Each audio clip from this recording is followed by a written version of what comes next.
BBC Sounds. Music, radio, podcasts. Scott Mills and Chris Stark on 5 Live.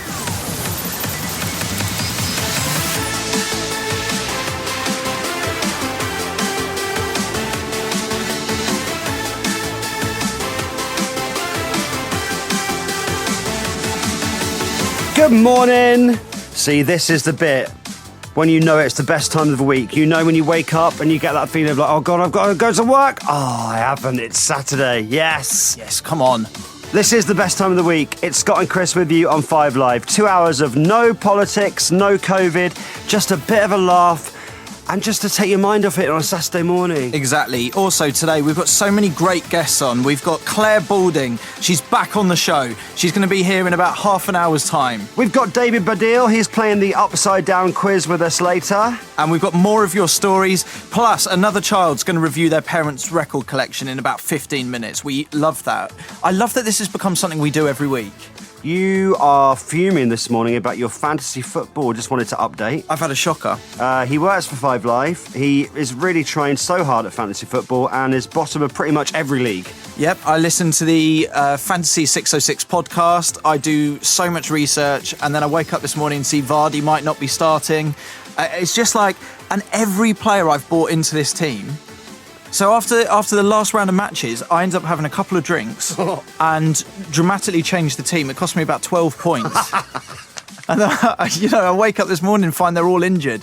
I'm having a shocker. He's so upset. We're with you between now and 11 on 5 Live.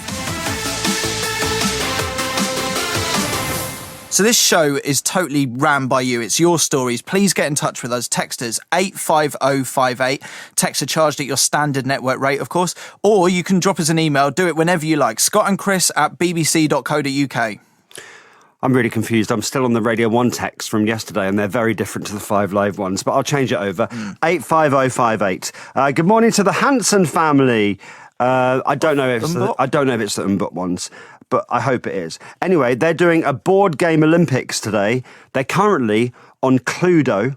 Moving on to Operation, then the Friends trivia game, and then the Bob's Burgers board game later on. That's a good one. Is that a good Bob's one? Burgers. I've never heard of that. Yeah. Good luck with that today. So they've woken up and they're bang on the Cluedo already. Straight in.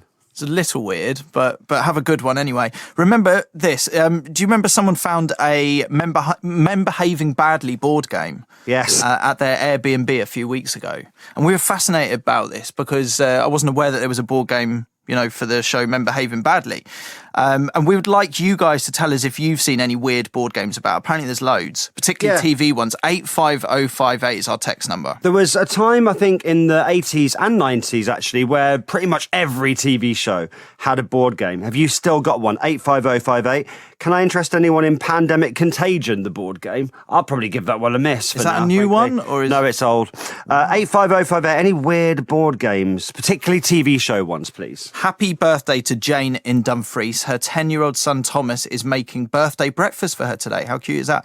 He's just presented her with a menu he's made. It reads, starter, milk, main course, sausage, pudding, yoghurt. Yes. Go on, Thomas.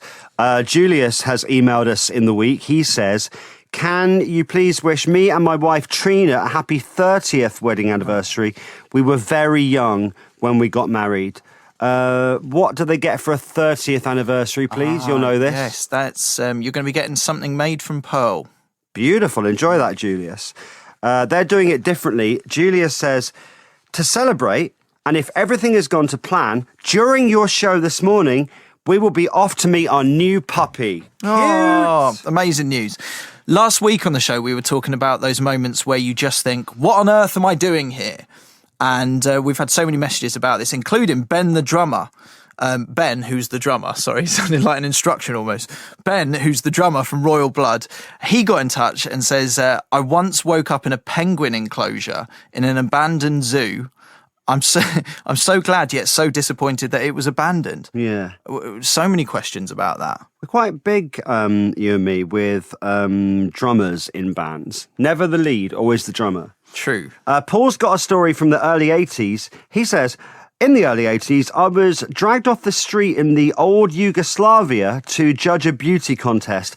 I sat at the judges' table drinking free champagne while my wife had to pay for drinks at the bar. Not impressed in any way. Wow, that sounds peak 80s. Gilo in Watford says, great show as ever, boys. Out celebrating our pub football team's end of season at Jongleurs in Watford. We've all been there. Made the mistake of wearing what I thought was a snazzy orange shirt. Unknown to me, it was the same as the Jongleurs waiting staff. I used to love Jongleurs. Yeah, it was good. Really fun night, wasn't it? Every time I got up from my table, I was harassed to see where some drinks or food was. This culminated in me being handed a platter of ribs for table 6 as I passed the kitchen door. The ribs ended up detouring to table 10. I assume that was his table. Naomi has got a what am I doing here story. It's the time when she took a wrong turn in a theatre, just casually opened a door and found Harry Hill in his pants, ironing his big collared shirt before his show that night. Wow. And happy birthday, Kelly in Maidstone, who's 9 years old today. Her mum says Kelly's been unwell this week, so we've not been able to do anything much for her birthday. A shout out from you two would make her day. She loves listening with us every Saturday. Well, Scott, I think we need to go one step better than a shout out right now. I think we need to give Kelly the full Rocky theme. This is what you want. A theme tune from the 70s, I think it was, to celebrate your birthday. 9 years old, come on.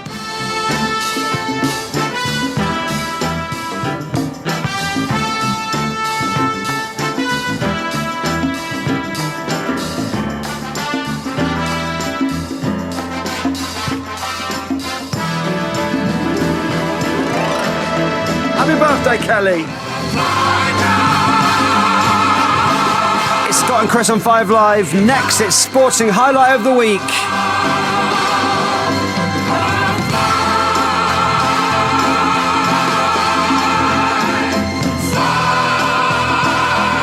Scott Mills and Chris Stark on 5 Live.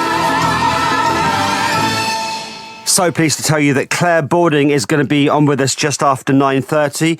We've also got another child reviewing their mum or dad's CDs in just a few minutes. But first, you know it's Saturday when you hear Ian Dennis sing. Sporting highlight of the week, yeah. Sporting highlight of the week. I just never get tired of that. Would you like to know what my sporting highlight of the week is? Yes, please. I know, well, you told me earlier, it's a man called Barry. Yes. This is Barry Fry, the great Barry Fry, Peterborough director of football, a kind of legend in the game. And he was being interviewed on TV and his phone rang. Right.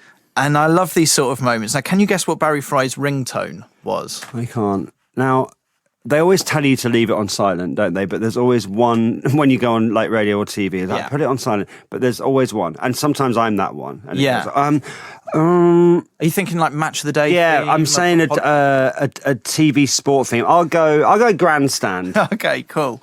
All right, well, you can hear it right now. This is what happened with Barry Fry. Oh, look, you've got someone calling you now. It might be an important deal coming in.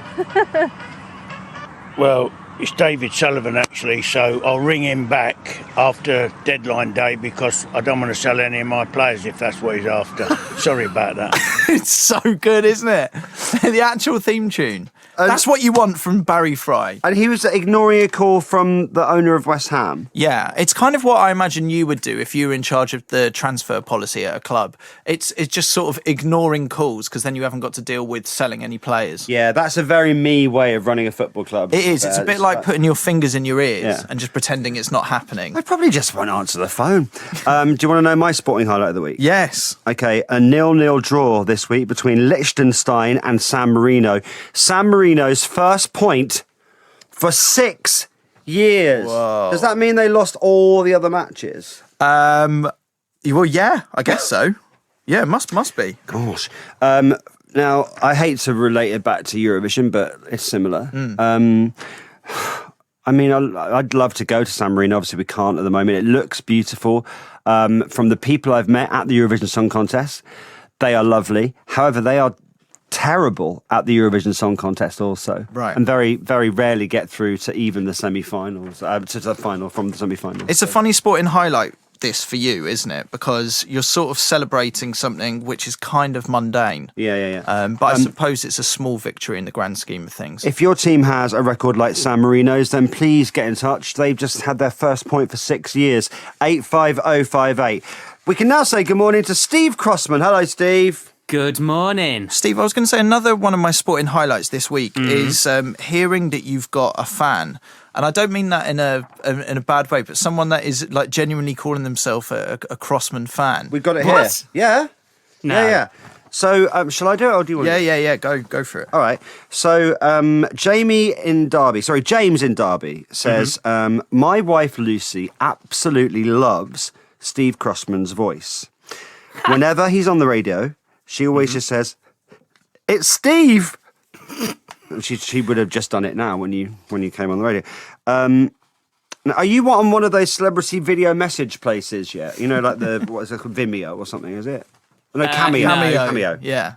Anything which is related to celebrity, I suspect I'm not involved in. Well, get yourself on there, my love. Yeah, we need to talk. There should be merch and everything. James in Derby's wife Lucy would definitely buy a message for birthday. Good morning, Lucy. I don't know if she'll have been able to cope with that, That but was there free. we go. So he loves it. You can tell he loves Got it. a Oh, am I supposed freebie. to charge? Yes, that's the idea Right, of them. now I'm in. You should have led with that. Lead with that next time. Right, massively busy day of football and rugby on 5 Live today, and you're going to be hosting everything. The lot, all of it, and tomorrow as well. Lucy, you won't believe it. What a weekend for you. So we've got Chelsea-Southampton commentary at 3 today. Before that, we've got a commentary of the Old Firm derby. We'll obviously keep everyone up to date with the Merseyside derby. It's also a massive day of rugby as well. Is We've there got a wolf Exeter... in the background Oh, there, that's Steve? my What? dog. That's my dog. No, that's all good. That's cool. Hold on a second. It's only live radio. Sam, down. Good boy. There we Love go. this insight. Is that your pet that you're instructing there? What? Yes. Yes. That's the dog. He wasn't Come sure with a on name now. like Sam. Anyway, Steve, as you were saying, sport. Sorry, yes. Challenge Cup final day, Leeds Rhinos, Salford Red Devils. We've got a commentary of Exeter Chiefs, Racing 92 in the European Champions Cup final as well. So loads. It's all on. All Steve, of it. What's your sporting highlight of the week? Quinn Cook. Do you know the name? No. No, you shouldn't, because neither did his teammates. So the LA Lakers won the NBA championship this week and left him behind at the arena. He's one of their players and they forgot him. So they drove off in the team bus. Nobody noticed until he did his own Instagram story. And then the bus wasn't allowed to go back. So he had to walk to the hotel. Whoa. Poor guy. Poor guy. And also, that just kind of tells you he barely played any minutes. Like, that's a shame for him, isn't it? Like, he's not being missed. Steve, whilst you're here as well, we've been talking about old board games. Right. And there's loads that are based around TV shows. What are you thinking about a 5 Live sport board game? Big. Can we call it You're Better Than That? Because obviously our premier duo is Chris Sutton and Ali Bruce Ball. Yes. Have you ever played Cubby? No. I recognise the Get name on of Cubby. it, but what is it? Get on Cubby. It's not strictly a board game, but I'm going to say it counts. Basically, you set up sort of these wooden blocks at either end of a board or a garden, and then you have 2 teams, and you have to throw your own blocks and try and knock them down. So Cubby, but with the faces of 5 Live sport presenters. There we go. So if you've ever wanted to hit me in the face, this is your chance. Yeah. No, I think there'll be a demand. Not just for that. I mean, for the board game in general. It's not really a think for board both. game, it's just a game. Yeah, okay. Well, we can think about this. Maybe get it all up there before Christmas. There are some more coming in. Good morning to Colin from Aberdeen. Now, he is a proud owner of the Only Fools and Horses board game. Do you want to know how that works? Mm-hmm. Okay, so it's a bit like Monopoly, where you buy and sell hooky goods, and you can put items in the lockup to avoid the tax man. Yeah. Also, it was based loosely on the TV show. Now, this is a great one. Good morning, Scott. Good morning, Chris. Good morning, Steve. I remember I said every TV show had one, even if it made absolutely no sense. I don't know your name, but ends in 354. Good morning. I remember a board game being based on the ITV show of the 80s and 90s, London's Burning. Had a board game. It made no sense, was ridiculously hard, and was the worst Christmas present I've ever been given so far. And what about the board game? Yeah. Viv from the Young Ones had a board game. How to be a complete. Still got it. The idea is to lose the game. That's from Dave from Wally in Lancashire. Good morning, Dave. I'd be great at that. Any more weird board games, normally TV shows from the 80s and 90s? 85058. Lots to think about there, isn't it? Well, thanks a lot, Steve. Steve Crossman will be here at midday with a whole afternoon of sport, including live commentary of Celtic Rangers this lunchtime. Yeah.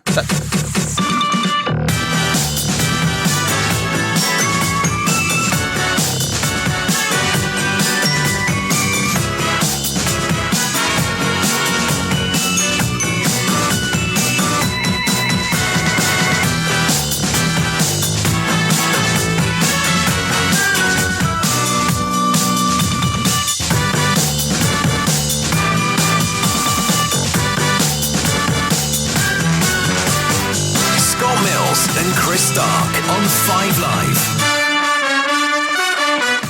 Hey Scott, I've got a mad droopy microphone right in front of me here. Oh, that does happen to you every week. It's almost a game in itself, because what's happening is it's sort of going down and then I have to go down with it. Yes. And now my chin is pretty much on the desk here as I talk into it. Yeah.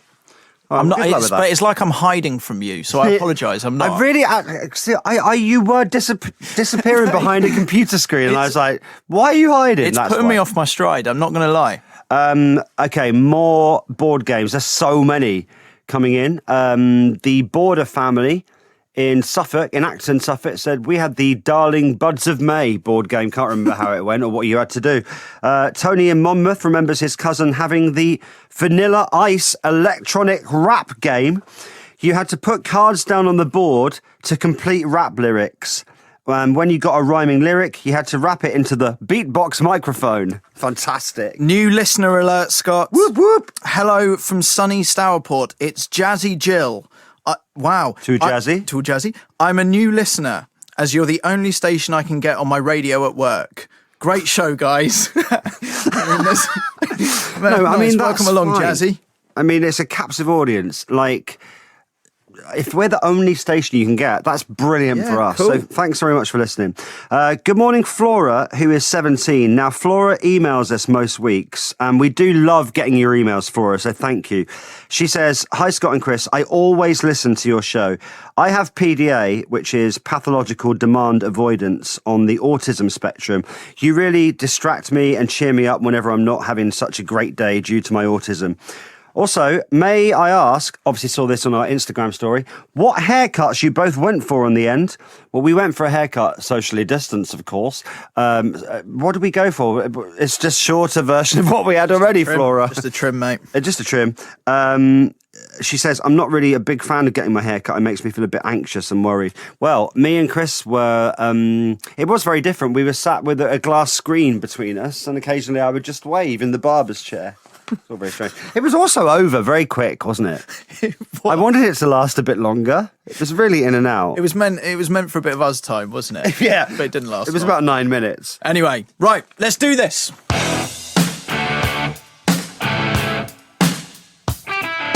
It's time for kids review their parents' record collection.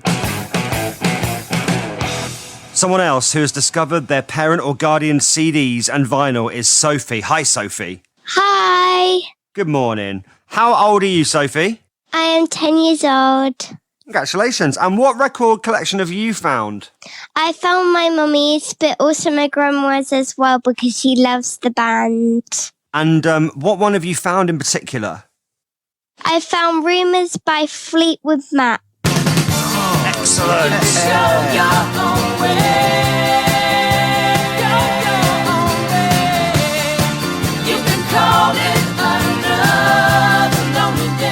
You know, for the album, when you first saw the album, Sophie, what did you think of the cover of it? I was like, ooh, is this some romantic album? Why did you think that? Because on the front, like on the picture of the CD, it's got this picture of it's got a picture of Mick Fleetwood and one of the ladies in it. You thought that might be a romance? Yeah. What music do you normally listen to, Sophie? I mostly listen to like pop songs, and my favourite are my favourite is Electric Love by I think it's Bournes, and Classic by MKTO, and Arcade by Duncan Lawrence. You like Arcade by Duncan Lawrence? Yeah. Last year's I've winning not heard Eurovision of any song. of these songs. Like, what is going on, Sophie? I expected you to say Little Mix, Miley Cyrus. You've just rattled off 3 artists there that I've literally never heard of. Sophie's the only person I've met who likes Arcade by Duncan Lawrence that's not a gay man. Yeah, well, that's phenomenal. Go on, Sophie. So this is an album from 1977. Why did you want to listen to this one, Sophie? Well, my mummy was saying how much she loved Rumours, and I was like, okay, well, we can try that out. And I listened to one of the songs, and it was so good, and it was so catchy. And what's your favourite song on the album, do you think? Obviously, The Chain. Why do you like that song so much, Sophie? It's like the emotions, like they're singing about each other and how they split up, but they're still together in the band. The song is basically the story of their life. I've just always thought it's the racing music. I've never really questioned the lyrics. I normally sort of tune in, at the last bit of it. I don't think it was made for the racing. No, obviously I know that, but Sophie's just blown my mind because I've never really questioned what the lyrics are about. Could you maybe sing a bit for us, Sophie? Sure. Listen to the wind blow, watch the sunrise, running in the shadows, damn your love, damn your lies. And if you don't love me now, you will never love me again. I can still hear you saying you'll never break the chain. Yes. That was amazing. I think there's something to be said for getting a child, namely Sophie, to re-record classic albums, but with the voice of a child. Because, yeah, like Kids Bop. Right, so Kids Bop exists, which is kids singing current pop songs, but I want to hear whole albums done in full, classic albums done in full, but with Sophie singing. There is a gap here because Kids Bop don't do classic albums. Like, Exactly. you never hear them do The Chain or Go Your Own Way. Yeah. Perhaps we just re-record a classic album with you at some point. Yeah, I if I could, I would always sing on the radio to entertain. Oh, You're very good. You're awesome. Okay, so you like The Chain. Was there any songs on the album that you weren't so sure about? Not really. They're all really good, but the only thing that I'd put on the side is that.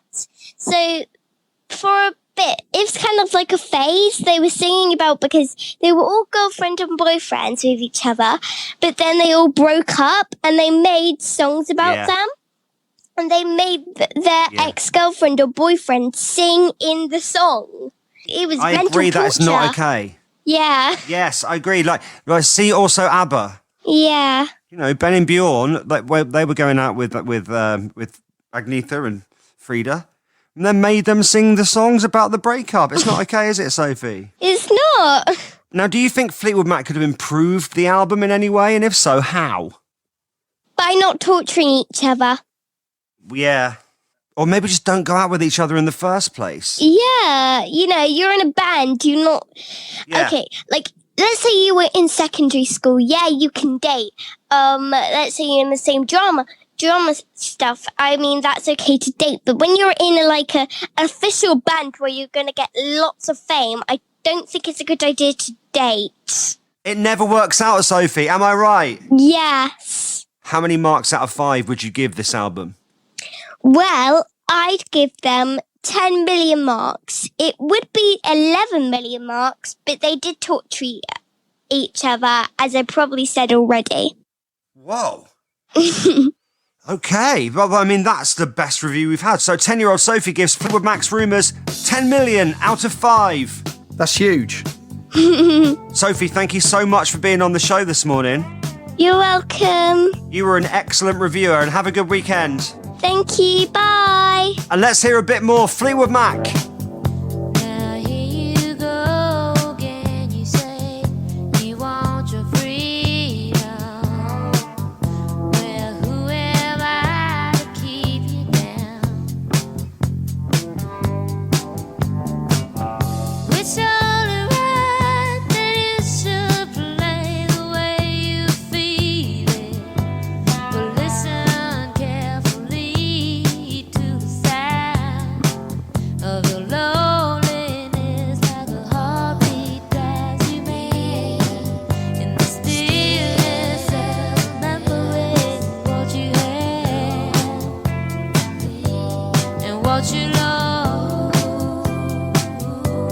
and what you had and what you lost. Oh, thunder only happens when it's raining. Just makes you want to ride a skateboard and drink cranberry juice, doesn't it? Yeah, right. What? That is amazing, by the way. If Fleetwood Mac are listening, and I presume they are, I hope you're happy because, I mean, your album got 10 million out of 5 from 10-year-old Sophie, and what a brilliant reviewer she was. Thank you, Sophie. It's the highest rating so far, I think. We'll see what next week brings. If you have a child who wants to review your taste in music, get in touch. Email us, scottandchris@bbc.co.uk. Scott Mills and Chris Stark on 5 Live. Yes, good morning. Clare Balding's going to be here in less than a minute. We are working out that there have been board games over the years for pretty much every TV show. If you've got one or you're aware of one, let us know, 85058.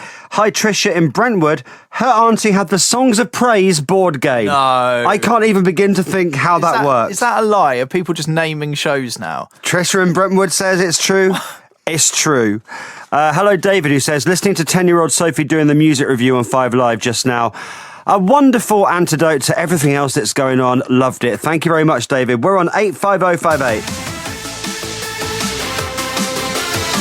Good morning, Jason in Welshpool. He says, Dear Scott and Chris, please can you play something for me in your love song slot? There isn't a love song slot, but... Well, I think it's because we did this. Did we do this last week? And now Yeah. people probably think it's a regular thing. Okay. Let's run with it. Says, my girlfriend Lauren Morris and I have been together for 2 years and it's the happiest I've ever been. Can you please tell her I love her and play Boys to Men, I'll Make Love to You? What's going on? Yeah. What's going on here? This is great. More of this, please. So Okay, yes, right. we can tell her Yes. that you love her, Jason. Jason loves you, Lauren. That's very sweet. Jason loves you, Lauren. Now this- the good stuff. Okay, this isn't a love songs request show, but I mean, it seems rude not to now. Close your eyes. Here we go.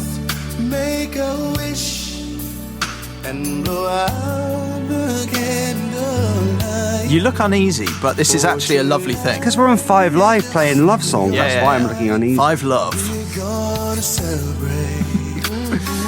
all through the night. This is for you, Lauren Morris. Light the fire. Good morning, Clare Balding. Hello, good morning. What a lovely way to be introduced. What a weird song. I'm so sorry to keep you waiting. We're just playing this for Don't worry. Lauren. I'm swaying. From Jason in Welshpool. Sing along, Claire. Let's have a bit more. Here we go. Here's Boys to Men. I'll make love to you. Like you want me to. What weird. I'll make love to you. Thanks. All through the night. Cheers, mate. Thanks. Is this your karaoke song of choice, Claire? No. No. Leave it at that. Thanks so much for being on this morning. We've been I doing love talking to you guys. I love it. We have a laugh, don't we? Yeah, well, you left a thing in my head last time because you said, did you ever do the dirty on anybody?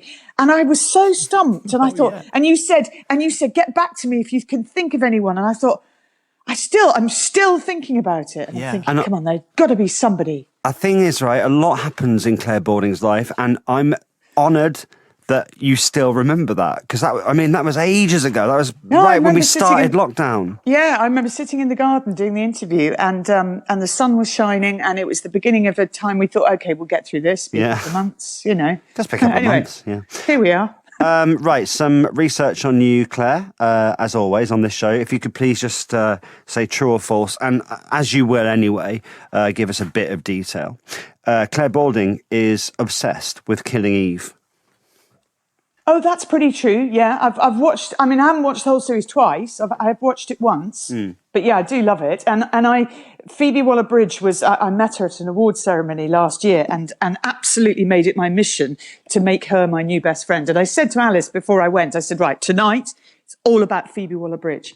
So this sounds like somebody telling you a weird dream. So after the awards, we're standing outside, and I said to Rob Rinder, as in Judge Rinder, I said, I've decided I want to meet Phoebe Waller-Bridge. He said, I'll sort it out, darling. So off he went, and he came back with Phoebe Waller-Bridge, and I'm like a bit nonplussed. And he just went up to her and said, Clare Balding wants to meet you, and she went, okay. Thing is with Judge Rinder, I do love him so, but if you want something doing, he's the most direct man you'll ever meet. He would, in a situation where I would never do that, Robert Rinder will just go straight up to someone and go, hello, Clare Balding wants to meet you, come this way now. Come with me, Phoebe, come with me, come now. That's it. But he does make it happen, to be fair. He does, and he did, and we have become friends. Well, sort of, showbiz friends. Are you friends now?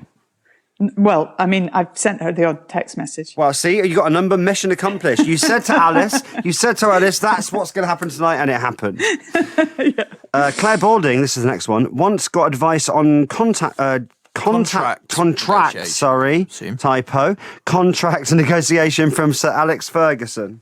That is correct. Yes. How? When I was, at the very beginning of things, I was offered the job as the main racing presenter for the BBC, and this was back in 1998. So I was 27, and it was very out of the blue, because the guy who did it, Julian Wilson, was stepping aside, and he didn't want to do it anymore. So, I just didn't expect it. And my friend Angus Loughran was down with us in Kingsclear, and he was seeing the racehorses, and Alex Ferguson rang him. And he said, say well done to Claire on the job, because it had been in the papers that I got it. And I said, I haven't got it yet. I haven't been offered it yet.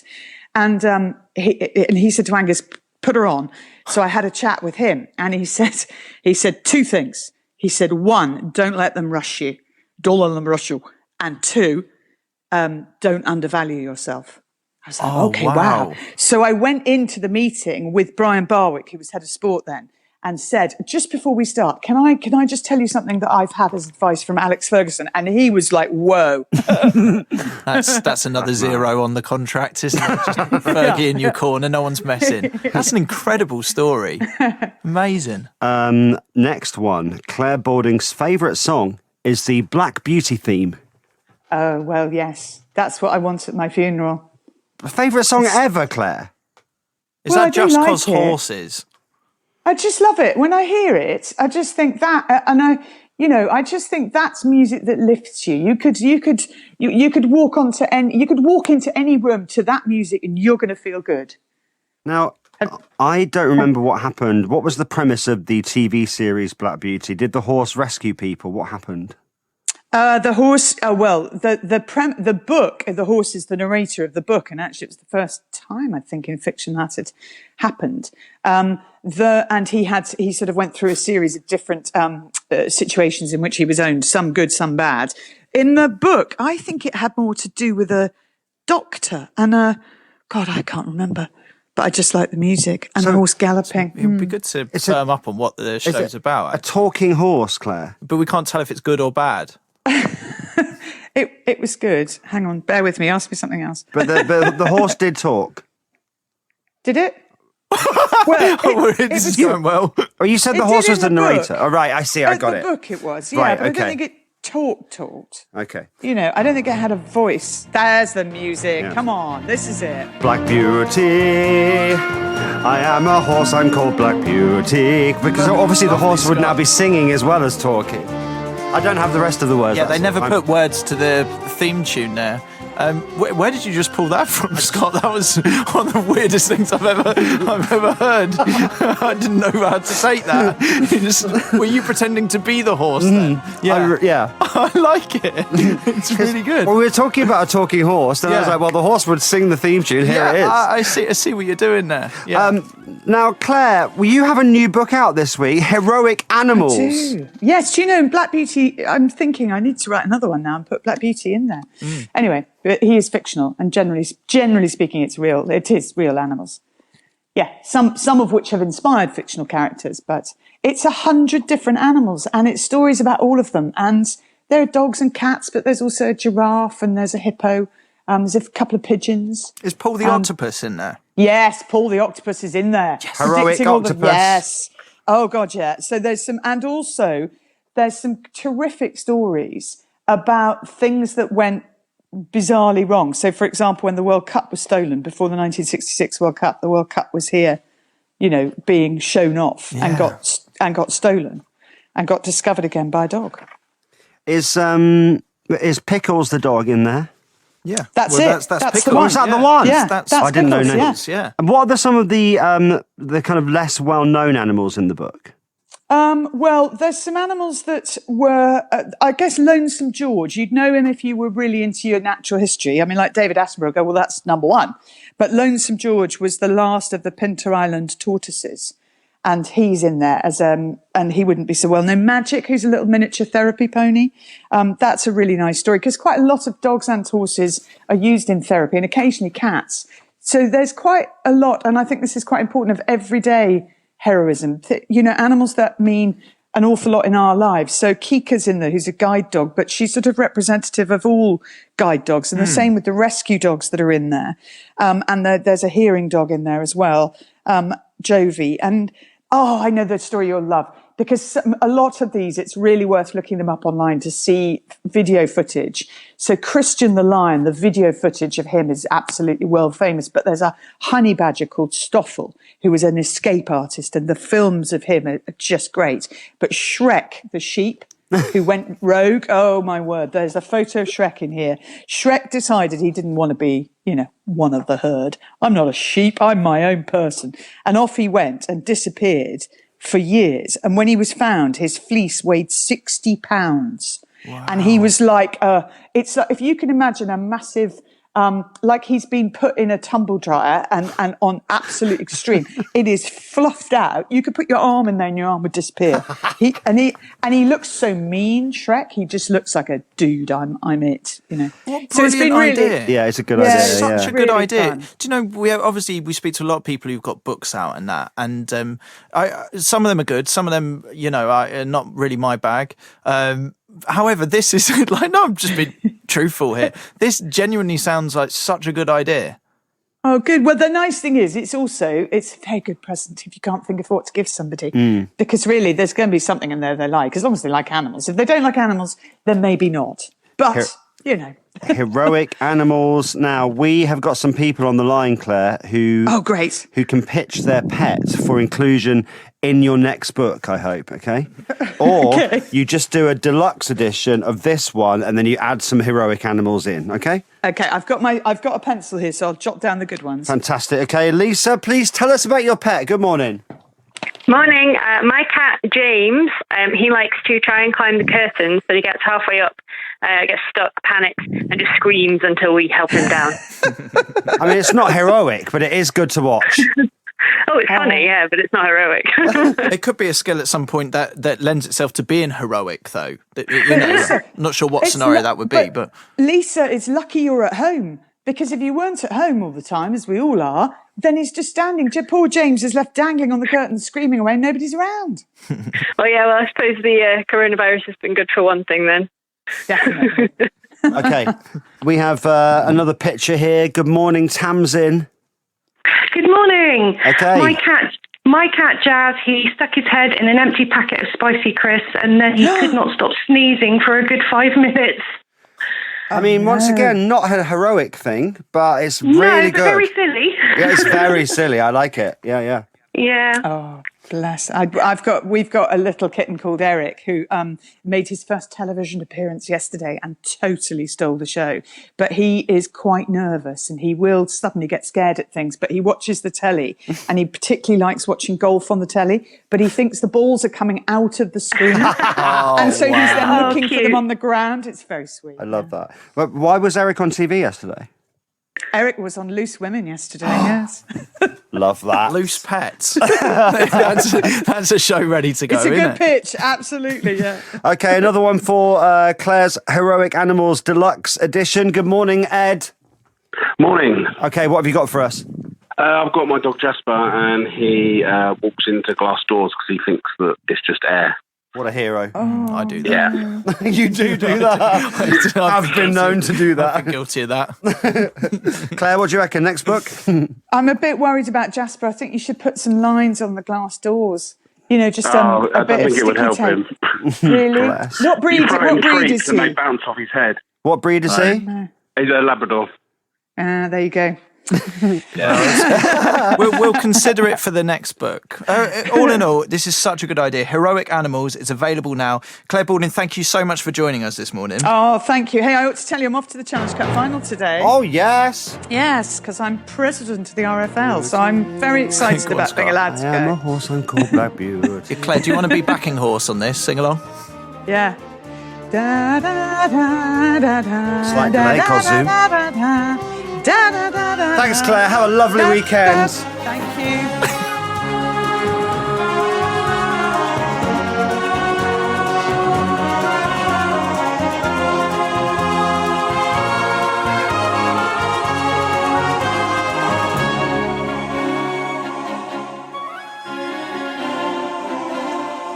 Clare Balding, legend. Singing on 5 Live as well, just absolute goals. It's Scott and Chris on 5 Live. Get in touch with us. You can do it anytime, 85058, or send us an email, scottandchris@bbc.co.uk. Good morning, Woody. Good morning. I understand that you have a "What am I doing here" tale for us. Right, to set the scene, myself and my girlfriend, Abby. Oh, for the record, Abby will only let me use her name, Abby, if I give a little plug for a band. Is that okay? Yeah. Abby from Sound of the Siren. And if you want to play Smokescreen, that's fine. She managed to find me some really cheap tickets for Ben Howard. We're both Ben Howard fans because he's been doing this European tour, allegedly. And she found me tickets in St. Petersburg, 20 quid. She looked at flight, something like 35 quid. So she is buzzing. This whole trip's going to cost her. Yeah, well, it was something, I don't know the actual figure. It's something stupid. It was like an absolute bargain. You're not wanting to go to Russia, are you? You're just wanting to go to a Ben Howard gig. Yeah, that's fair to say. That's fair. But we do like an adventure, so we don't mind if it's in Russia. That's fine. I mean, a summer in Russia would be quite nice. So she books us these tickets in Russia for the middle of January, which isn't that warm. She doesn't like the cold they do weather. famously have quite hot summers but terrible winters. Yeah, minus 18 allegedly. Well, not allegedly. It was minus 18. Allegedly. Yeah. Stop saying allegedly when it's true. Good use of allegedly. Yeah, sorry. All right, Woody, come on. Let's get into it then. What's going on? Okay, so anyway, she's buzzing. You know, when you're looking for Christmas presents and then you get excited and she's like excited around me. Says something about a passport and I'm like, oh, sugar. My passport ran out 2 months ago. I need to get that updated. So she has a bit of a panic. Oh, no. I need to get your passport. And this was just before Christmas. So she had to get my passport. And obviously she's trying not to give away what she's bought me for Christmas. So she's got to pay for my new passport. She's like, I'll pay for it. It's fine. Just don't ask any questions. We're going to Wales because we've got to get the passport now. Straight into we can't Swansea. waste any time. Swansea, that's it, yeah. Right into Swansea, down by the sea or whatever, get the passport. Right, so that's fuel and all that. It's costing an extra 200 quid. So these cheap tickets have gone up a bit, you know, a couple hundred quid more. So she's getting a bit anxious about it. But she's all right, not a problem. Anyway, get to Christmas Day, open this present, bottle of vodka, a Russian hat and a Ben Howard CD or something like that. So I'm like, what, you know, we're going to Russia. Ben Howard's on a European tour. Fuck, that's awesome. When are we going? January. It's pretty cold in January, Ab, but she's all right about it. Okay, that's fine. It'll be wicked fun. A couple of days later, her mum, who she wouldn't be the person that pick you up on making mistakes like this, generally. She goes, do you need visas for this going Russia trip, Abby? No, I don't know. So she's panicking, like, oh, allegedly. allegedly she was definitely panicking. There's no allegedly, but she was panicking.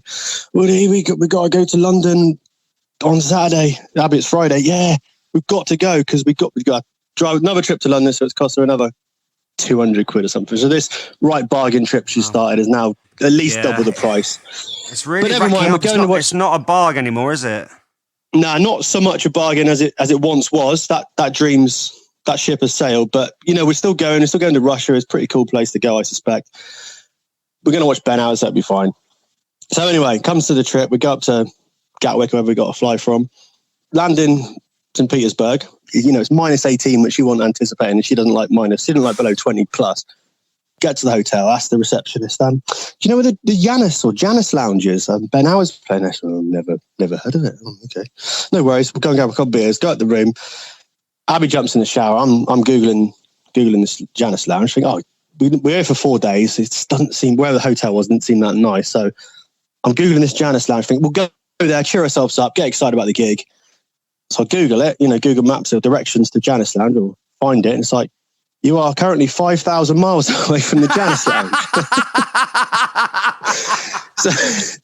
so it turns out the St. Petersburg that we went to. Oh no, that's in Russia. The Janus Lounge in St. Petersburg that Ben Hour was at was in Florida, 5,000 miles away. Say. Oh, you heard of it? Yeah, I have heard of it. Yeah, I have now. This is amazing. So you've got as far as the hotel in Russia before you go on your maps, and it's 5,000 miles away in Florida. It's 5,000 miles. Yeah, 5,000 miles. But bear in mind, Abby's obviously already stressed that she spent more, and it's been this big deal, and she gets a bit worried. And she doesn't know yet. She's in the shower getting ready. She's in the shower. She knows I've gone to the bar. I've got a beer ready for her. I've had a few sips, so I'm loving it. I think this is hilarious. I purely think this is hilarious. So she comes out the shower, and when you know someone that well, she looks at me face and whisper, "What?"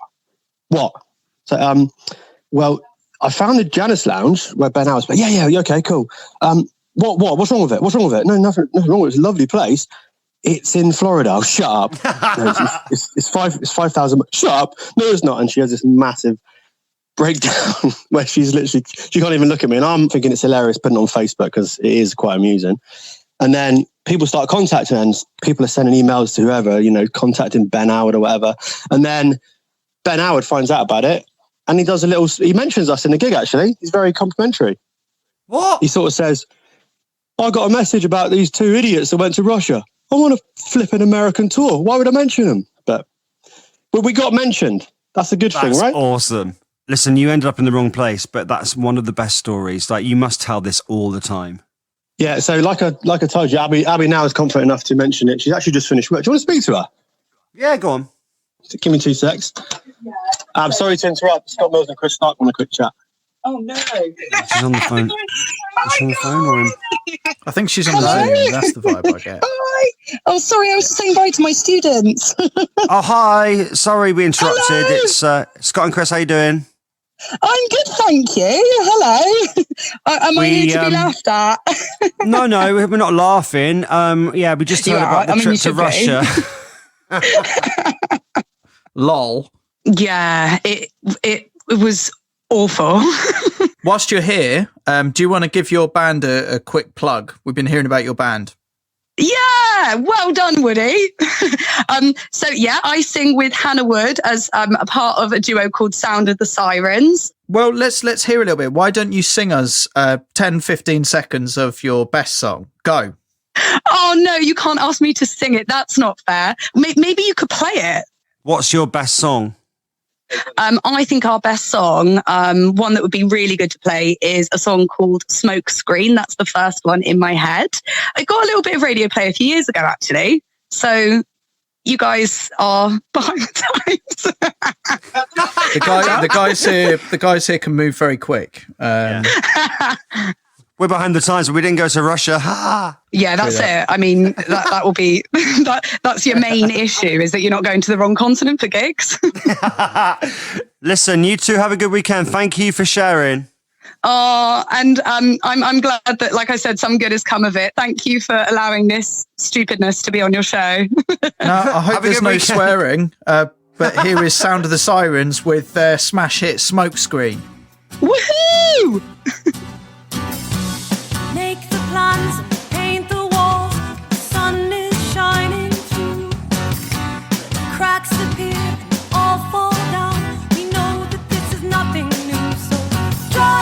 worried where this song's going because we haven't checked. I mean, it doesn't sound like it's going to be a sweary one, does it? But Let live nothing to prove it's not a test. Don't try your best to hurt you. See, no one is. Okay, that's not. Imagine it just went brutal now. Maybe it took a turn. Oh. Scott Mills and Chris Stark on 5 Live. Scotty Chris with you. Good morning to the Parks family. Harry Park says, we're all in different parts of the UK these days. I'm at uni in Exeter, my parents are in Woking and my sister's living in Southampton, but we all listen to you guys on Saturday morning and message each other in our WhatsApp group. It's great knowing we're all laughing at the same things even when we're miles away from each other. Thank you. Oh, that's really sweet. Jamie Lang on Strictly. Yes. I thought he'd done it before, but he was injured, was he? Yeah. So he was So they let him do it again? He was part of the lineup last year, but he never actually made it to a show, so he's doing it again. We never did it. He was part of the lineup, but he I'm was a bit never on the show. suspicious there. So he's allowed to do it, is he? Mate, there's loads of people that you think have already done Strictly and they haven't. No, I just thought I'd double check. Just checking with everyone that he hasn't done it before. I could have sworn he had. Well, he was on last year's lineup but didn't do it. I've said that 4 times. All right. Well, chill out. Why are you getting so defensive about Strictly? On it last year, didn't dance. You get really funny about Strictly. It's like... if I ever try and talk about it, you butt in and go, actually, no, it's this thing, Strictly. It's like other people are allowed to enjoy it too. Scott and Chris. Like you'll be watching it tonight, not. Scott and Chris to 11 on 5 Live. We're going to be playing the Upside Down quiz with David Baddiel in about half an hour's time. Right, more What Am I Doing Here stories. Chris has been on. He says, we ended up being behind the stage at Milton Keynes Bowl by complete accident to try to fit in. We pretended we were roadies. Okay, and chatted to the lads from Blue. It was so weird. Also, got complimentary donuts. Oh, and we need to say good morning to, I don't know your name, but I know your girlfriend's name is Gillian. Please say happy birthday to Gillian. We're making a nice Scottish breakfast in Edinburgh while listening to you. We love doing this show so much, but it's all about your stories. We just want to be part of your Saturday morning routine, so get in touch. 85058, that's our text number, or you can email us, scottandchris@bbc.co.uk. Good morning, Sian. Good morning. Now, we mentioned your story last week on the show and we wanted more detail, which I now believe you can provide for us. Yeah, so I was an extra in a film directed by Madonna, and the only reason I was an extra was because my friend and I thought, maybe we'd see her from afar. So they cast me as a village bike, and they put makeup on my neck, and they put makeup all over my neck. Hang on a minute. Stop. Firstly, how many years ago was this? About 8 years ago. Okay, 8 years ago, you cast as the village bike. Dare I ask, what do you mean by that? They put makeup all over my neck to look like a love bite. Oh, okay. No, so you weren't a bike. You weren't like, this wasn't some sort of abstract. Oh, no, it was the other meaning. All right, yeah, say no more. Sorry. Just checking. What was the film called? WE. I've never actually watched it. I bought the DVD, but never actually put it on. Was it the Wallace Simpson film? Yes, that's the one, yeah. Yeah, I have heard of it, yes. Have you seen it? No. So you wanted to be in this film just so you might even see Madonna from afar? Yes. And I didn't think we actually would meet her, but I had a good chat with her about Welsh language hymns. Yeah. Okay, so how did that occur? So the scene I was in was based in Wales in the 1930s, and the king was coming into Wales and we had to shout things at the king. So that's like, welcome to our village. And someone said, how about you sing this song, Delilah by Tom Jones. And I piped up and said, no, that was not composed in 1930. Let's sing this hymn. And Madonna just came up to me and started asking me about hymns, Welsh language hymns, and asked me, how do I know about this? Okay. Yeah, and she was actually really nice. That's amazing. So you sort of piqued her interest. She was keen to know more about the hymns. It's mad, isn't it, when you try and have small talk with a famous and you don't know what to reach for. I had this with Elton John. I met him in a toilet. And the problem is, when you look to the left and Elton John's there, what are you meant to say? Like, what are you meant to say?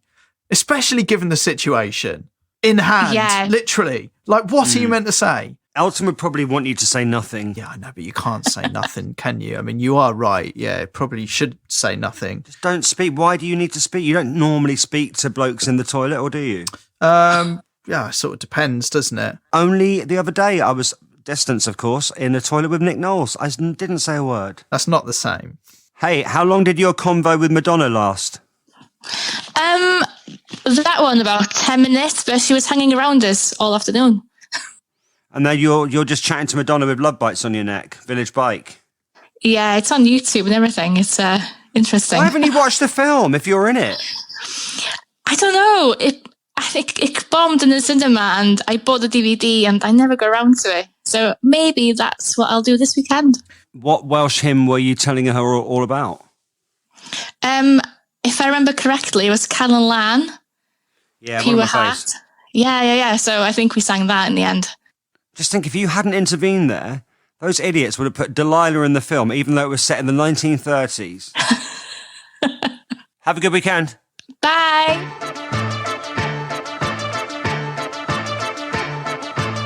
Oh, it's so fun today. I love it. Yeah, this music, say it every week. This is Saturday for me now. When we play this on the show, it's the old rugby special music. Dun, dun, dun, dun. Yeah, tune. Right, busy day. So much sport on today. 5 Live Sport with Steve Crossman starts at midday. Updates from Everton, Liverpool. Live commentaries of Celtic, Rangers and Chelsea, Southampton. And then live rugby commentary. The European Champions Cup final. Exeter Chiefs versus Racing 92. That's from 4:45. Good morning, Gordo in Peebles, who is trying to make waffles in his new waffle maker. So far, it's an absolute disaster, but he's going to eat them anyway, obviously. Paul says, what am I doing here? These are the stories that we've been asking from you guys. Situations where you just look around, it's like, whoa, how has this happened? Paul says, I ended up in Darren Anderton's garage at 3 a.m. playing table tennis. We met out clubbing in Watford. It all begins in Watford. I was going to say, you were probably there. So many stories today stem from nights out in Watford. But yeah, where it begins. We met out clubbing in Watford. He lived in the same street as one of my mates. Imagine that, 3 a.m, table tennis. Alex got in touch on Twitter to say, I had a bizarre experience when Richard Madeley helped me to look for my dog. He even called us up later on to see if we had found it. That's the kind of guy that Richard Madeley is. Have you found the dog yet? And then, that Christmas, I got a Merry Christmas text from Richard and Judy. Now, I think that's a send to all, but what a lovely touch that is, isn't it? Yeah, we do need to get him on this show at some point, I think. We do. Imagine that combo, though. Judy, do you think we should message that guy who lost his dog? Absolutely, yeah. Say Merry Christmas to him as well. Add him on the list. Do you think it was... so he's saved all those numbers in his phone book and he's just sent a text to all them? It's a one text thing, yeah, but It's a nice touch. Scott and Chris with you on 5 Live this morning. You can get in touch with us. 85058 if you want to text us, or email scottandchris@bbc.co.uk. Good morning, Stephen. Good morning, Scott and Chris. What am I doing here? You've got a good one, right? I'll settle in. Here we go. Let's have it, Stephen. Okay, so I was in New York for the UN Climate Crisis Summit last year. I didn't expect that. Why? So why have you? There I was. Whoever starts a story with that. It's normally like I was down the pub. I was walking through town the other day. So Greta was on stage basically telling the world how terrible the world was and we needed to act like the house is on fire. Like, listen to you. You're talking like this is a normal day. It's not. There was Greta on stage. Why were you there? Set the scene. Why are you in the building? Okay, I'm the chairman of something called the ARC 2030. Think NOAA ARC. ARC 2030 is the world's biggest environmental program, restoring planet Earth back to where it was before the Industrial Revolution. So, bloody hell, that's a job title. You sound well important. Anyway, so Greta's up there saying, the world's on fire. We need to act like there's an emergency here. So I've been invited by the United Nations to speak to the world about the ARC 2030 plan. Good man. And then I had a sort of call from one of my Colombian friends, and we're doing a project in Colombia where this guy's amazing. Like, can I just say, me or Scott cannot relate to this story in any way so far, but it's fascinating all the same. I'm really enjoying chatting to you. Okay, right. So you. Well, my Colombian friend called me because one of the projects we're doing is we kind of go in behind the government military gunships who clear out the drug gangs, and we basically go in there and plant chocolate trees, cacao. And he phoned me up and said, look, the president of Colombia is talking in this hotel over the road, and he wants to talk. So I said, right, okay, great. And I hopped across the road to this hotel. Because that's normal. That's, yeah. Anyway, president's on stage, and being I think he's the second highest assassination target in the world behind Donald Trump for obvious reasons. That's a weird chart, isn't it, Scott? I don't hear you do that. Oh, you're not on that? No, I'm not suggesting Scott would be assassinated, but as far as charts go, that's a quirky one, isn't it? At 5. up 2 places. It's a non-mover. What a mad list to be on. So anyway, so he walks off stage, and he's literally surrounded by sort of 6'10" bodyguards, tooled up with machine guns and everything else. And as he walks sort of around the sort of VIP area, I was in there and picked up this big box that's like a scented candle thing. It was like a guest for being in that area. And my Colombian friend grabs me and says, quick, we got to go and catch him. He wants a meeting. And we followed him, and he literally walks out surrounded by about 16 bodyguards, gets into the lift. And my Colombian guy grabs me and says, let's get in the lift. So he pulls me into the lift, and we're standing there. Literally, the president, his secretary, 16 of these burly, huge bodyguards. I didn't count them exactly, but there was a lot of them. And big lift. Up we go in the lift. And my Colombian friend's like reaching over, going, Duque. And like, president sort of waves at him, and he's going, Sergio, it's Sergio. Lift doors open. Out walks the president and his sort of entourage of bodyguards. We turn left, and literally American Secret Service are lining this corridor. And we just followed, turned into this room, and we had nowhere to go. So we just followed them into the room. And as we walked into the room, on the opposite side of this table, this boardroom table, was sat this American senator and all his like senior political sidekicks. Duque sits down, the president of Colombia, with his senators. And me and Sergio literally walk into the meeting. And we're standing there thinking, right, there's chairs for all those. And so we're just standing there, the only 2 people in the room, standing there. The doors closed. And they start an intergovernmental meeting between Colombia and the United States of America. And you've just walked into it. Still holding my candle box. And I'm sitting there thinking, oh my God, I could be holding a bomb here, and I'm standing like 8 feet away from like this assassination target. And the door kept opening, and these military guys kept looking at us and then closing the door. And I'm literally saying to Sergio, we need to get out of here quick. And he's like, no, it's too late. We'll just stand here. And we stood there for the entire hour of this intergovernmental meeting, talking about all kinds of sensitive things. And every time these guys were just looking at, the Americans were looking at us thinking, who are those guys? And obviously the Colombians were looking at us going like, who are these guys? The only person who knew us in there was Duque, who he actually was aware of our existence, but he was just chatting to the Americans. And we literally stood there for the entire hour. There's this great photograph of this sort of senator and his team on the left, president of Colombia on the right, and me and Sergio standing at the back looking in, trying to look as though we're meant to be there. This is the maddest story. If it's a lie, it's an incredible one. You can see the photograph for the He's proof. got a photo. Who took the photo? Or was it a selfie? It was the official photographer for the intergovernmental meeting. I cannot believe I'm hearing this on a Saturday morning. Like this, you don't get these callers generally. This is phenomenal.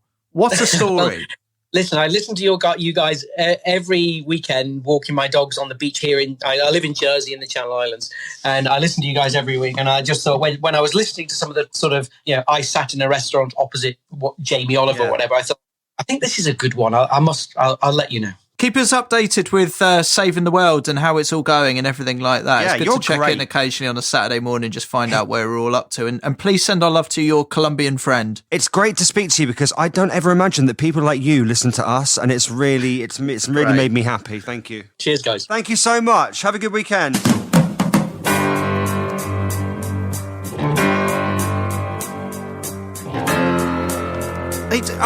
It's a marker, isn't it? Beat that. Anyone, beat that. What a story. My Colombian friend. Imagine being able to drop that. Do you believe all that? Yeah, I do, yeah. There's pictures. I know, but...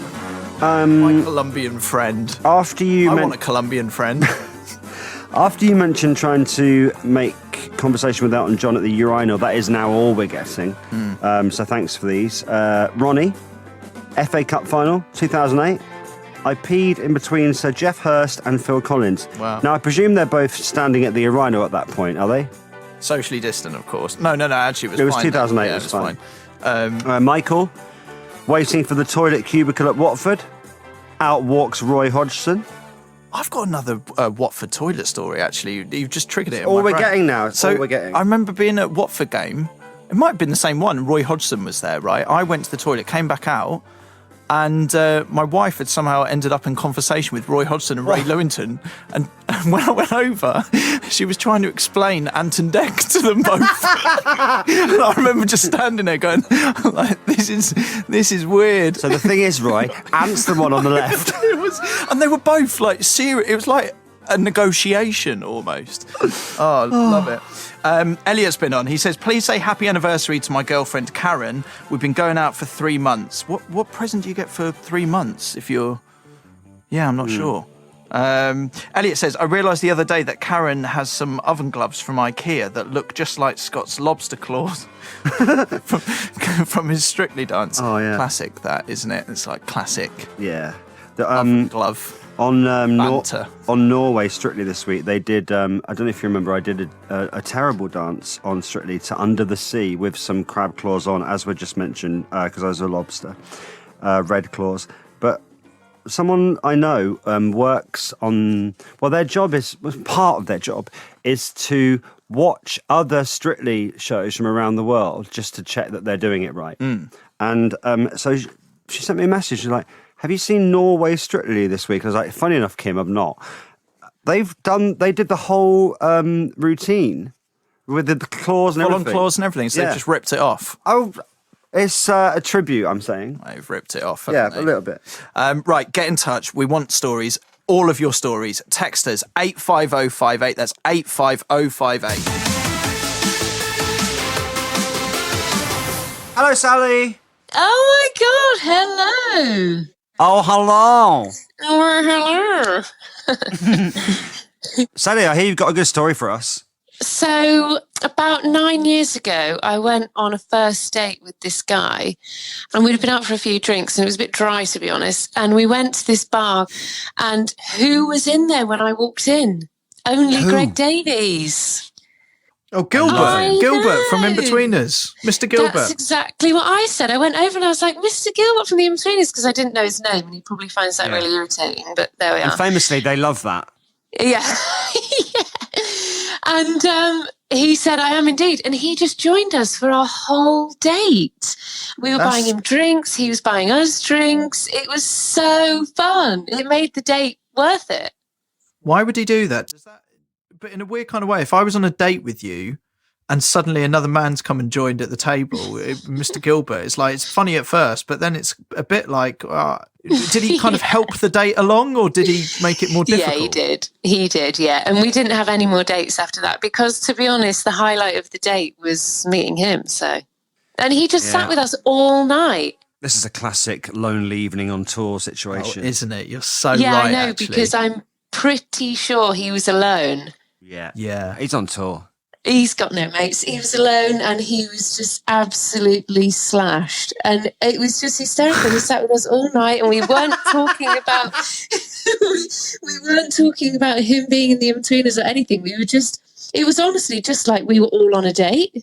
He's so funny. He's been on the show a couple of times. We do need to get him on 5 Live at some point, because he's genuinely lovely. He is hysterical. He's so dry, and he's as tall as you think he is when you see him on the telly, which was fun. I'll tell you what, that's a challenge for anyone listening to this right now. Name a better first date than that, because I know, you'd pay good money to go see him on tour and be in a comedy night, and you've basically just got him at your table. It's like a private show. Yeah. It was so good. I don't remember leaving, which is the sign of a good date. Curveball. Did Gilbert stay with? Greg Davis. Did he stay with the bloke when you left, or did you all leave together? Or Well, the guy and I left together. We left him in the bar, and the guy and I left together and just immediately went our separate ways. You don't think you don't think Mr. Gilbert was after anything else, do you? Yeah, well, I wouldn't blame him. we had a mad situation like that once, right? Me, Scott, David Hasselhoff in a hotel, right? And Scott's been Sounds like the beginning of a to-" bad joke. It isn't. Scott's a What a mate with trio. David Hasselhoff, right? And he said, "Come along." Like, anyway, so we go to this hotel. We're in the bar, sat there. Me, Scott, David Hasselhoff turns up. Sort of get chatting to him. Now, David Hasselhoff walks off somewhere for a little bit, and it's just me and Scott left at the table. And all of a sudden, I felt someone sort of lean over and drop a little something on the table, and then walk straight off.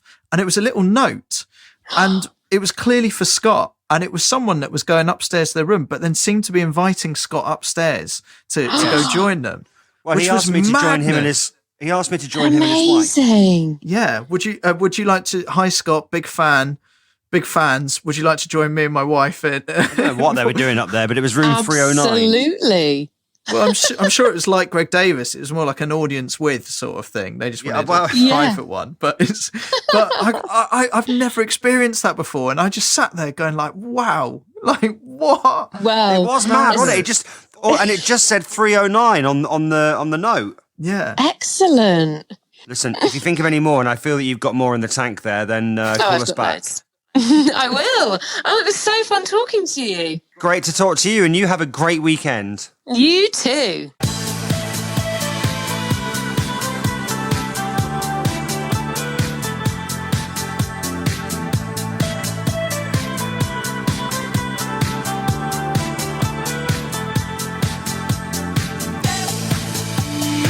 Quick, what am I doing here story. Good morning, Duncan. What am I doing here? Was found hiding once from David Guetta on the roof of Pasha in Ibiza. No Colombian friends were involved. Sure, Duncan. Let's say good morning to Colin Murray. Good morning. Morning. Good morning. Morning, Colin. I think when you've got a feature as good as kids listening to their parents' records, you could be forgiven for having a terrible show. For the rest of the show, it's that good. Why? What's been wrong with it? No, it hasn't been. I'm saying it could be, and I'd still listen just to hear Sophie That's perfect. sing along to Fleetwood Mac. That was my favourite. Yeah, I think that's hard to I ever agree with beat. you. But do you know what? Out of every show that we've done on 5 Live, the stories are mad today. Like, it's almost like everyone's woken up. Everyone's on form today. That's good. They want to get involved. They all had a word with themselves this morning. Yeah, Come it's on, like, we right. got to deliver for Scott and Chris. Hey, That's exactly it. Colin, That's what they Welcome say. back, by the way, Colin. Yeah, welcome back. Why? It wasn't the same without you. Oh, okay. Yeah, that's nice. I'm being nice. Thank you. I have an accusation to make. Oh, God, what? Because I know you. I can listen to your voice for like 30 seconds at the start of a show and I know things. I think you're really hungover. Me? Scott Mills, yeah. I haven't touched a drop. Really? However, my friend over here. Someone's I can be hungover. honest with you. I am. Okay, I could hear it. It's like literally, the first link when I was in the Really? car. Yeah, I was Yeah. like, there's alcohol involved here still. No, really not. Yeah, there is. And so it's Chris. Okay. Yeah, Yeah. no, and you're bang on actually, because when the show started, How funny. I realised that you can't do that and do this particular show. No. At Radio 1, you can hide behind the music. My microphone's drooping. Things that like was give it. away. You're so right. Also, at one I'm point- sorry, Colin. At one point, I did pretend to be a singing horse and sang the theme to Black Beauty. Was that the bit where you're like, yeah, he's drunk? We were talking about Norway strictly copied one of my routines this week. We were just saying, fighting talk is so good, right? Surely there's a different version of that or various versions of it around the world. You must know. It's the opposite, actually, I hate to say it. So I suppose Fighting Talk is kind of original. It is, but There's an American show called Around the Horn, which has been going longer. It's a TV show, and it's got 4 panelists and host, and he kind of gives them points for punditry. Yeah, it's not that I'm saying they should sue us, because our Fight and Talk is suitably different. It is. What do you want to do with Fight and Talk? Are we thinking a movie or are we thinking a TV show out of it? Like what? I just keep it as is. I have no ambition at all. I don't I don't know. What do you mean? What I want to do with it? I don't know. Fighting Talk, the board game. That's what we need. I had that Only Fools and Horses one, by the way. Did you? Yeah. It was literally a rip off of Monopoly. It was like an illegal version of Monopoly. So instead of like, do you want to buy this property? It was like, do you want these underwater hair dryers? But it was the same idea. I don't know how they didn't get sued. From what we're getting this morning, it seems that most TV shows, 80s and 90s, had board games. Yeah, because there was nothing else, was there? I mean, the board games ruled the world in the 80s. Yeah. Shout out to the person that had the Crossroads board game. Oh my God, they just sent a picture. Benny. Crossroads Mattel. There was the Mork and Mindy board game. That's from Kath. Nanu. Nanu had a large plastic egg in the middle of the board. Okay. Loads of people had the Only Fools and Horses one. I'm sad I never owned the one from ITV's London's Burning. Right. Yeah, we're intrigued by that. Who's on Fight and Talk this morning, Colin? Oh, well, let me tell you that. Let me just look. It's good today. I have no short-term memory. But that suggests it wasn't. We saw the lineup earlier and went, "Oh, that's good." So it's a big lineup today. Eleanor Aldroyd, vicious. Ellis James. Yeah. Well, only we get to see what Eleanor Aldroyd's like behind the scenes. Yeah, I know. Ellis James. Difficult, but worth it, because good, you know. Rick Edwards, real name Richard. And Jason Bell, who hosts the NFL show, co-hosts the NFL show. I felt JB Gill didn't have the greatest debut last week, if I'm being honest. I was disappointed in that.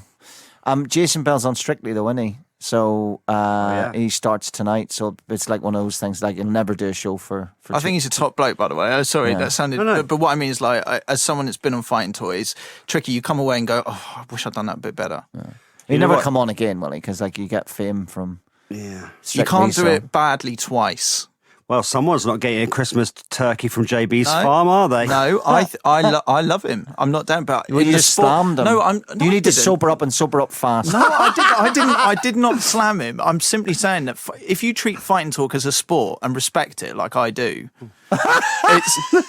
it's like I know how it would feel if I came away and was like, I was the first out. That's annoying. Yeah, you know? That's why the new brutal rules with it I like, because when someone has to go out that early, it's Well, I would do it earlier. I would do it half time and get rid of somebody. You're in for an early bath. You bring your dinner with you, you know. But I'm not able to. It's what it is. I'm looking forward to it already. We love it. Scott's to new to it as well, aren't you? Yeah. I love it. Mate, come on. No, I do. You don't listen. You're not got a sport. No. I have no idea what's going on, but I just love the enthusiasm. I love your enthusiasm. I said this to you a couple of weeks ago. I just really enjoy it. So we text each other throughout the show. Well, that's good that it brings you together. I'm glad. It does. Do you text each other immediately after you're on air together? We do, actually. Yeah. Oh, good one today. Good one. Saturday morning with Scott Mills and Chris Stark on 5 Live. It is. It's the best time of the week. Scott and Chris setting up your Saturday morning. Fight and Talk is at 11. The new rules are brutal with Fight and Talk, Scott. Yeah. Someone going out early. And the thing is, Colin doesn't muck around with it either. You know, on X Factor, shows like that, they try and be a bit more... I don't know, sensitive when someone's kicked out. He's like, you're off, get off. It's like, get out. It's a good one today. Jason Bell, Eleanor Aldroyd, Rick Edwards, Ellis James. Fight and Talk at 11. Good morning, Matt Parkinson. He is an Englishman living in America, and he's a coach for the New England Revolution football team in America. He says, my what am I doing here moment went to a barbecue at Steven Tyler from Aerosmith's house in 2008, as you do. He asked me what my favourite song was and started singing Crying by the Pool. Seemed a million miles away from Bradford, I bet. Stuart says, I got on a train once and someone was in my seat. Turned out to be Roy Keane. I didn't ask him to move. Some of these what am I doing here stories have just come round again. Back to celebrities I've seen at breakfast, which does happen a fair bit with this thread. Mark's been on. He says... at the Hilton in Barbados, I realised I was in the buffet queue with Ricky Ponting. Then when I sat down, next to us was the whole Aussie cricket team eating away. As I'm Englishman, I didn't make a big deal about it and refused to acknowledge them entirely. Okay, everyone, are you ready to quiz? Let's quiz.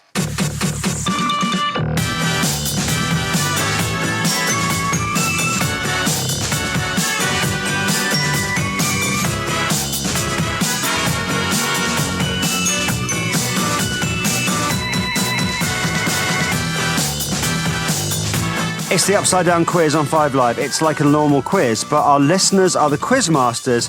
They ask the questions, we win their stuff. It's time to meet today's contestant, comedian, author, good morning, David Baddiel. Morning, David. Is he there? Good morning, David. I am here. Oh, I'm hello, here. hello. That's okay. We didn't have you on. Can I just say, I'm so sorry to hear about your phone. Yes. Well, for people who are not on Twitter, yes. I did announce yesterday that my phone had fallen in the bath and got a little bit glitchy from the water, and I'd tried to fix that very sensibly by putting it in the oven. On a slow, like a slow roast, was it? Oh, really? Slow roast, slow cook, simmering oven, warming oven. Not obviously not the big fiery oven, but it seems to have screwed it up either way, yeah. Oh, okay. The amazing thing about Twitter is a bloke who's an IT consultant and does phones crossed London yesterday night to help me with my phone issues. Oh, and there you are. It's not all a terrible swamp of appalling opinion. Well, it's interesting that it didn't work. It would have been too easy, that as well. Do you know what I mean? It's got to be, with phones, it's always got to be more complicated. Yeah, it's not just put Bags it in of rice and all that sort of stuff. But I've tried the rice because I'm a big one for dropping phones in the bath and water, and I do it a lot. And I've tried the rice. I've even bought you can buy special drying out bags for phones that have got wet, and they don't work either. I thought I'd cut to the chase. Heat it up. Just heat it up. Oh, it's great having you on the show today. David, like Scott, you're a published author. Unlike Scott, you've sold over 1.3 million books. 1.3 million. Yeah. Wow. What's Scott sold? Not that many. How many did you sell of that? I actually don't know. It wasn't. They didn't tell you, did it wasn't 1.3 million. If they don't tell you, it's bad. Yeah, it's bad if they don't tell you, I have to say. You know how pop stars get gold discs for selling lots of albums? Do you get gold? I don't know. Is it a gold book to put on the wall? What is it? I haven't got any gold books, although I do remember vaguely hearing that I could have got some kind of gold book, and I was too embarrassed to turn up at the ceremony. When I say ceremony, it was just like my publishers saying, "Do you want this gold book?" and me saying, "Oh no, I'm not Donald Trump. I don't need everything gold." Is there no equivalent in the book world of a gold disc? Well, not that I'm aware of. I do, in fact, have gold discs and for platinum 3 lions. discs of 3 lions. Yeah, and they are vulgarly on my walls, but I'm not aware of any gold books that at all. No, a book might be too sophisticated an item to be engoldened. I was reading 3 Lions was strangely huge in Germany. Yeah, well, they won the tournament, if you remember. 1996, and in a very German way, and don't take this the wrong way, Germans, but they said, well, we have won the tournament, so we will have the song, I think that was the kind of thing that they just thought, well, it's ours now, and it got to number 17 on the German charts, but then in a twist, me and Frank, Andy and Brody were invited on Germany Sports Personality of the Year, or Sports Roundup of the Year, and we sung the song, and when we got there, we were wearing England replica 1966 shirts, and they asked us to take them off because they thought they were, like not quite up to speed with what they wanted. But we didn't. We refused to take them off. So that was our big revenge on Germany winning Euro 1996. Now, new book is Future Friend. It's a children's book. You've also written not adult books, but you've written adult books. Books for adults. Sense, yeah. Books that are grown-ups. Yeah. Yes. I've written them as well. How does it work? Are you like, I'm going to think of a story for a kid's book, or do you have an idea for a story and then think this would be a better book if it was for children, or? Yeah, that's exactly what happened. I didn't become a children's writer because I thought, oh, David Walliams has done that and it seems to be quite lucrative. Not that isn't true, but that isn't why I did it. What happened was an idea came to me, which is that one day my son, when he was 8, said to me, why doesn't Harry Potter run away from the Dursleys and try and find some better parents? Which was gave me an idea for a world in which children could choose their own parents. It's bothered me for many years that idea came to me via my son, but I'm over it now. But the thing is that when I had that idea, I didn't think, well, I'm not a children's writer. I basically thought, I'm a writer. I can write. That idea clearly suits a children's book, so I'll just go ahead and write it. And that was called The Parent Agency. And it sold a lot. And so I carried on until this most recent one, which is called Future Friend and is set in the future and is about a girl who comes back from 3020 to now. Do you know the thing about this? That when I say now, I started writing it in January, and she's supposed to come back to 2020 from 3020 because that makes sense. But the point is, I made 3020 really like a dangerous place. No one goes out, and there's lots of viruses about. And seriously, I was writing this in January, and then I thought, well, she's supposed to come back to 2020 and have a brilliant time, and make friends and go to parties and she can't do that. No. So I had to set it in 2019. You see how I very cleverly fixed that. Oh, wow. That's really, I find that kind of thing so interesting. Right. David Baddiel, what's the best thing you've ever won? Best thing I've ever won? I mean, like in a competition as opposed to an award and all that. I think, what's the best thing I've ever won? You have a gold disc for 3 Lions, but what's the best thing you've won? That, you can't call that winning that. No. I've won very little in luck in my life, I think. Does gambling count? Are you allowed to mention gambling? I don't know. It's like you haven't won the lottery or anything like that. I've won have the you? lottery. No, I was going to say I once won 300 quid at blackjack and went back. I was so excited. I thought, I'm brilliant at this. Went back the next day to the same casino. This was when I was doing like the Comedy Store, and they'd give you cash, and I just went out and spend it. And then I lost about 500 quid and never went back because I thought it's a mugs game. Yeah. That's what I thought at that point. Well, let's fix that for you this morning. Exactly. Great news here. I mean, you could win big today. Let's meet our quizmaster. Good morning, Kelly. Hello. Hello. Where are you? I'm up in Lancaster. Okay. And tell us a bit about you, Kelly, apart from not being able to leave the house much. There's not a lot going on. I live up here with my husband, Dom, and our little 2-year-old son, Elliot. Mumming full time, so just lots of kid-based stuff, really. Well, this is the quiz where we win the listeners' stuff. So, Kelly, what can we win today? Okay, it's been an emotional decision for me to part with these, but it's a set of pristine and extremely heavy physics books, which, at my husband's insistence, have been hauled from house to house for the past 11 years, and they've never been opened or read. Okay, so in good condition. Can I ask what sort of physics books? Like textbooks? Oh, don't ask me. They're large and look grey and boring. I'm hearing from our researchers that they are textbooks, David, if that makes any difference. Rather than what children's books or something is. No, they're heavy duty. They're not like by Brian Cox. They're not popular physics books. No, he doesn't think much of Brian Cox. You don't hear many people say that. You don't. Are you allowed to say that? It's like saying you don't like David Attenborough or something. I'm doing a radio show next week, so I'll keep that quiet. He doesn't like it when it's made too accessible. I think that's the problem. With Brian Cool. So loads of physics textbooks that I certainly won't understand. Up for grabs today on the quiz. Kelly's got 3 rounds for us. General knowledge, Disney movies, and closest answer wins. Please write down your answers like a pub quiz. A point for each question you get right. The winner gets Kelly's massive books. Let's go with round 1, Kelly, please. Okay, question 1. The tea bag was invented in the US in 1908. But when did they come into commercial production in the UK? Was it A, 1913, B, 1933, or C, 1953? Okay, so Teabag in 1908 in the US. When did it come into commercial production here? 1913, 1933, or 1953? Chris Stark. In the UK then. So I'm going to go. I think for this one, I'm going to go 1933. Option B. I will say 1913, which is A. David? I think 1933 as well, but I basically have no idea. Okay. Kelly, the correct answer, please. It was C, 1953. No way. What took us so long? I know, late. Oh, that's amazing that Britain didn't have tea bags till 1953. Yeah. How do we survive? Next one, please, Kelly. Really? Okay, question 2. True or false? Venomous frogs kiss their predators to death. So I think that's conceptually complicated, isn't it? Because, like, presumably it comes out of their mouth, the venom, and it would look like a kiss, but will the frog think of it as a kiss? Exactly. It's like if a frog extends its massive tongue, it's not doing it in a sort of like, way. in a snoggy way. Yeah, I'm going to kill you.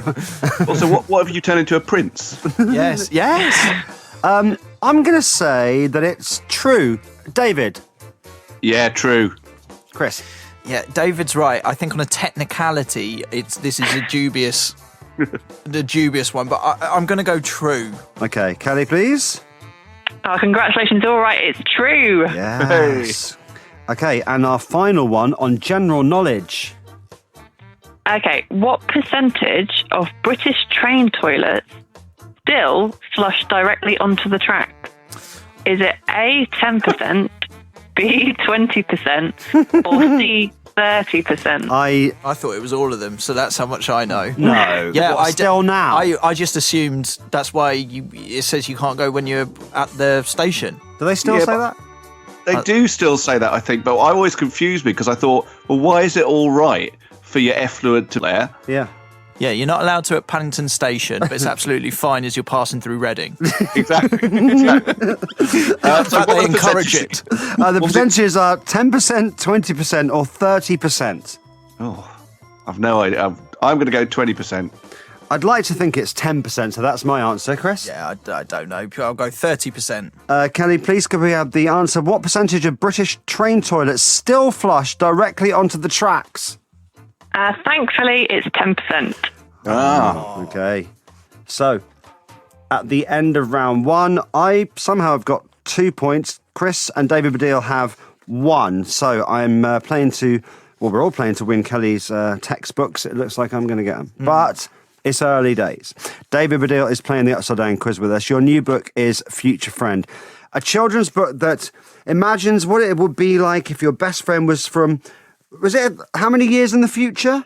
Well, it's 1001 now. Yeah, it was how annoying 1,000. for you. How annoying for you. How annoying. Yeah, it was annoying for me, but it was also worked out in a kind of a good way because it meant that, in a weird way, even though I hadn't intended to predict the future, it means that I think that it feels more current than I would have expected for a book written 1,000 years in the future. It's It's just like, That's true. when you write a science fiction book, you're sort of predicting the future, but I think you expect it to hang around for a while before it happens. Yeah. Like, not next month. That's quite unusual. Is it true, but I just quickly want to know, the parent agency, your book, is that going to be a film? At the moment, due to the pandemic, the Not right now, development of the parent agency, the film has been put off. But weirdly, I have got offered the other day by a theatre company the development of it into a musical. And I thought, well, theatre seems to be happening even less than film, but I'll go with it. I like the idea of it being a musical. So that might happen sooner, I don't know. But certainly, it's on hold, as are a lot of films at the moment. So how does that work then? Do you have total say in what the music would be for that? Or do you, set about writing the music yourself? Or how would you see that I'm not playing going to write out? music myself. That would be terrible. But I'd write the book of the film. I've already obviously written the book of the book, but I'd write the book of the musical rather, which means I would rewrite the book so that it would be a stage play and then there'd be songs. And I've done this before actually. I wrote a film called The Infidel, which came out in 2010, and that was a musical in 2014. And I wrote that with Erin Baron Cohen, who is Sacha Baron Cohen's brother, who does all his music. I was going to say that's the Sacha Baron Cohen. Yeah, I saw it. He did all the music, and I would sit with him and I'd write the lyrics and say, oh yeah, I've got this idea for a lyric, and he would say, what about this for a music? And I really enjoyed it as a process. It's actually really brilliant. So it would be that again, and I personally would quite like to do use Erin again, but I don't know, he might be too busy doing Borat 2. Yeah. We got I've heard that's coming out, but it is too long, is it? Yeah. Are you involved in that at all or not? In Borat 2? Yeah. Sadly not. Oh, yeah. I wish I was. We got more movies in our next round. Kelly, it's Disney movies, right? Round 2. What have you got for us? Okay, true or false? Pocahontas is the only Disney princess with a tattoo. Wow. Oh, I really hope that's true. And I hope it's on her lower back. What is her tattoo? Don't know.